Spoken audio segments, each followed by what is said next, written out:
രാവിലെ തന്നെ നമ്മുടെ ഡ്യൂട്ടി ആരംഭിച്ചിരിക്കുകയാണ്. നമ്മളിപ്പോൾ ഡ്യൂട്ടിയിൽ ഓൾറെഡി കയറി നമ്മളിപ്പം കെൻസ എടുക്കാൻ പോയിക്കൊണ്ടിരിക്കുകയാണ്. എൻ്റെ കൂടെ ഇപ്പോൾ ഒരു ഒമാനി ജമീലുണ്ട്. ജമീൽ ഞാൻ കാണിച്ചു തരാം. ഇതാണ് ജമീൽ. ജമീൽ അപ്പം നമ്മൾ റുസൈലിലോട്ടാണ് പോയിക്കൊണ്ടിരിക്കുന്നത്. നമ്മുടെ ഇന്നത്തെ പരിപാടി എന്താണെന്ന് വെച്ചാൽ നമുക്കവിടെ പോയി സാധനം ലോഡ് ചെയ്യുക, തിരിച്ച് സ്റ്റോറിൽ കൊണ്ട് ഇറക്കുക. ഇതാണ് റുസൈൽ. റുസൈൽ റൗണ്ട് ബോട്ട് എന്നറിയപ്പെടും, അല്ലെങ്കിൽ ക്ലോക്ക് റൗണ്ട് ബോട്ട് എന്നും ഒമാനിലോട്ട് അറിയപ്പെടുന്നു. അപ്പോൾ നമ്മൾ റുസൈൽ എത്തിയിരിക്കുകയാണ്. അതിൻ്റെ ഉള്ളിലോട്ടാണ് ഗൈസ് റുസൈൽ എന്നറിയപ്പെടുന്നത്. നമ്മളപ്പോൾ നമുക്ക് ലോഡ് ചെയ്യേണ്ട സ്ഥലം ഏറെക്കുറെ എത്താറായിരിക്കുകയാണ് ഗൈസ്. അപ്പോൾ നമ്മളവിടുത്തെ സ്റ്റോറിൽ എത്തിച്ചേർന്നിരിക്കുകയാണ് ഗൈസ്. നമുക്കിനി ഇവിടെ നിന്ന് സാധനം കെൻസ ലോഡ് ചെയ്ത് നമുക്ക് തിരിച്ചു പോകണം.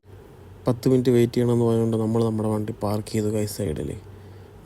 നമ്മുടെ വണ്ടി ഇവിടെ ഇട്ടാണ് ഇനി ലോഡ് ചെയ്യാൻ പോകുന്നത്. എല്ലാ വണ്ടിയുടെ ഊഴം കഴിഞ്ഞ് പിന്നെ നമ്മളോട് പറഞ്ഞു നമ്മുടെ വണ്ടി എടുത്തിട്ടുള്ളാൻ പറഞ്ഞു. അപ്പോൾ നമ്മുടെ വണ്ടീനെ റിവേഴ്സ് ലോഡിങ്ങിന് വേണ്ടി ഇട്ട് കൊടുക്കാൻ പോകുക. നമ്മുടെ വണ്ടിയുടെ 2 ഡോറും തുറന്ന് നമുക്കിനി ലോഡിങ്ങിനായിട്ട് ഇട്ട് കൊടുക്കണം. അപ്പം നമ്മൾ ഡോറ് തുറക്കുകയാണ്.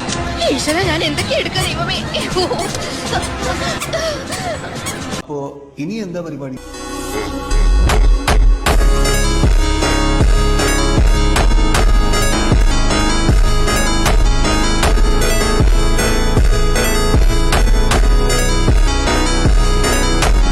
അപ്പം നമ്മുടെ വണ്ടി ഏറെക്കുറെ നിറയാറായിരിക്കുകയാണ്. നമുക്ക് ടോട്ടൽ 10 പെല്ലറ്റാണ് വണ്ടിയിൽ ഫില്ല് ചെയ്യാനുള്ളത്. അങ്ങനെ നമ്മുടെ വണ്ടി ഫില്ലായിരിക്കുകയാണ്. ലാസ്റ്റത്തെ പെല്ലറ്റാണ് കയറ്റിക്കൊണ്ടിരിക്കുന്നത്. അപ്പം നമ്മുടെ ലോഡിങ് എല്ലാം കഴിഞ്ഞ് അവർ ചെക്ക് ചെയ്യുകയാണ് 10 പെല്ലറ്റ് കയറി എന്നുള്ളത്. പിന്നെ അവർ നമുക്ക് 2 എണ്ണം കുടിക്കാനും തന്നു. ഇപ്പം ഇങ്ങനെ നമ്മുടെ വണ്ടി ഏറെക്കുറെ ഫുള്ളായിരിക്കുകയാണ്. ടോട്ടൽ 10 പെല്ലറ്റാണ് കയറിയിരിക്കുന്നത് നമ്മുടെ വണ്ടിയിൽ. അങ്ങനെ നമ്മുടെ പരിപാടിയെല്ലാം കഴിഞ്ഞ് നമ്മൾ വാതിലെല്ലാം നന്നായിട്ട് അടച്ച് നമ്മൾ അവിടെ നിന്ന് പിന്നെ നേരെ ചെയ്യുന്നത് കോഫി ഷോപ്പിലാണ്. അവിടെ നിന്ന് ഓരോ സാൻഡ്വിച്ചൊക്കെ പറഞ്ഞ് അതും കഴിച്ച് നമ്മൾ അവിടെ നേരെ ഇനി നമുക്ക് പോകണം അൽക്കൂദ്. നമ്മളങ്ങനെ അൽക്കൂദ് എത്തിയിരിക്കുകയാണ് നമ്മുടെ സ്ഥലമായ. പിന്നെ നമ്മൾ നമ്മുടെ സ്റ്റോർ എത്തി നമ്മുടെ പരിപാടി ഇന്നത്തെ കഴിഞ്ഞിരിക്കുകയാണ്. അപ്പോൾ ഓക്കെ, ടാറ്റാ, ബൈ ബൈ.